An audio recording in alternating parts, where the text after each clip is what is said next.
fucking Roland Emmerich. Ugh, once again, he just gives us a... What? Oh, Roland Emmerich didn't direct this movie? Oh, my apologies. Like, anytime I see a shitty disaster film, I just think of Roland Emmerich.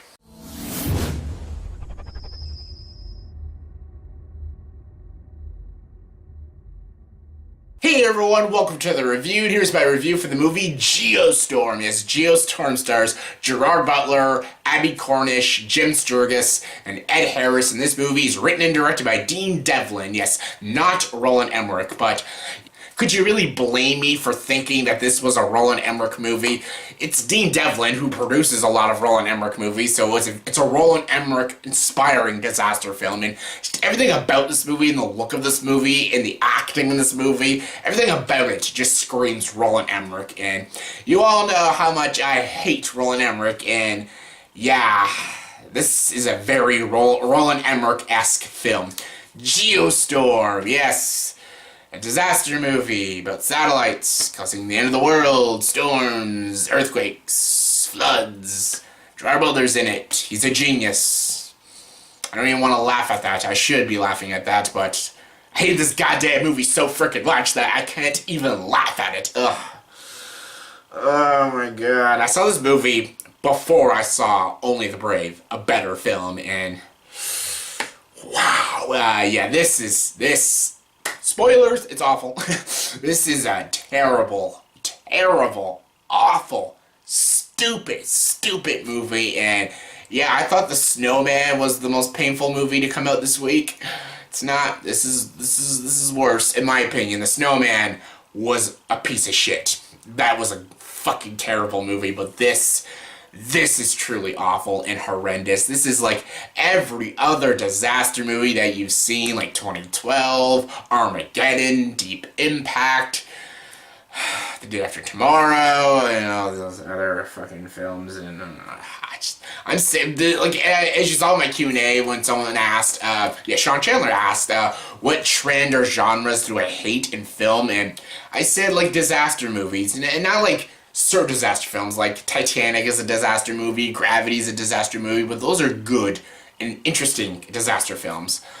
These end of the world kind of films are just so stupid and gimmicky, and it's just a bunch of, like, you know, special effects, floods, and people trying to survive, and they're the most, like, goofiest and silliest, stupidest characters, and it's not interesting, it's not engaging, it's not entertaining, it's not very creative, and I don't like anything about those kind of films. And this is like your by-the-numbers disaster film, which is utterly painful for someone like me who freaking hates disaster films. And this movie has every disaster movie cliche, every disaster movie trope.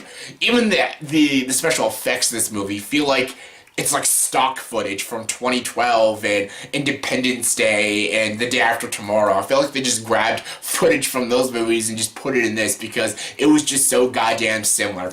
Like, if you put all those movies on, like The Day After Tomorrow, 2012, and this movie, I probably wouldn't even know. I probably wouldn't be able to tell the difference of which movie is which, unless, like, the actors, because I know Jake Gyllenhaal's in Day After Tomorrow, John Cusack, 2012, Gerard Butler, this movie, but if you took all the actors out, I would not know the difference. They all have the same sort of story. It's the end of the world, there's a genius guy, there's one guy that's gonna save everybody, whether it's a scientist Dennis Quaid, a genius Gerard Butler, or a limo driver John Cusack.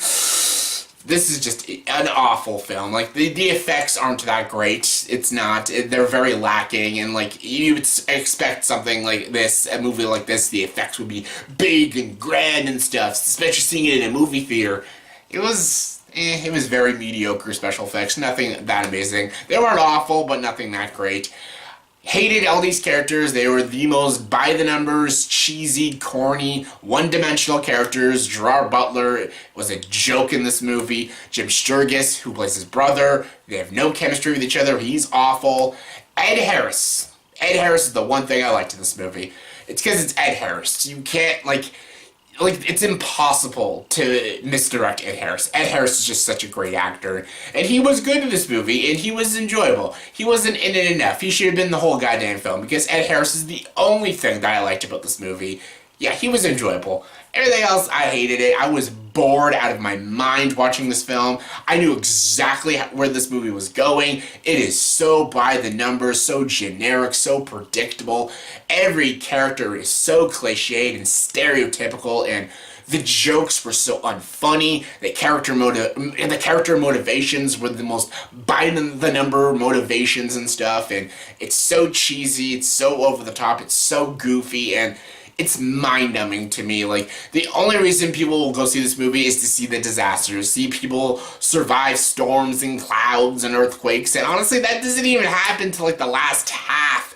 The other half you're spending with Gerard Butler and all these boring characters and these political figures that say nonsense and try to say smart dialogue. They're just making up words to make the movie sound smart and clever, and this movie is neither smart or clever. It is a snooze fest. It is boring. It is generic.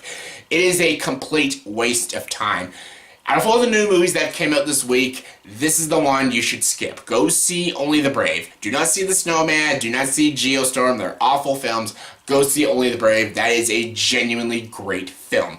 This one was awful. The performances were awful. The direction was awful. The writing was awful. It was so predictable. The effects weren't even all that great. And this is the kind of movie that you want to see because it's got cool effects. There is no cool effects. So this movie's for nobody. Even if you like disaster films, I don't even think this will be up your alley because it's a by-the-numbers disaster movie. Like, you can just go watch 2012 or Day After Tomorrow. This movie is basically ripping off all those films, so this movie's for nobody. This movie's a waste of time, and I hated every second of it, and it's an awful film. On a scale of 1 to 10, I'm going to give the movie Geostorm a 2 out of 10. This movie's a pile of garbage, and yeah, I absolutely hated it, so yeah, don't see it. So yeah, that was my review for the movie Geostorm. So in the comment section below, please tell me what is your favorite and least favorite disaster movie of all time. Yes, give me your thoughts and opinions on that. Favorite, Gravity. Gravity is a great disaster movie. Least favorite, it's like a toss-up between the movie Knowing and the movie 2012. Those are probably both the most dumbest disaster films I have ever seen. Independence Day is not that good either. I know there's a fan base for it. The second one, Resurgence, that's another bad one, but yeah. What is your favorite, what is your least favorite disaster movie of all time? Give your thoughts and opinions, comment below, let me know. And as always, for this video, please like, subscribe to this channel, and join the dark side.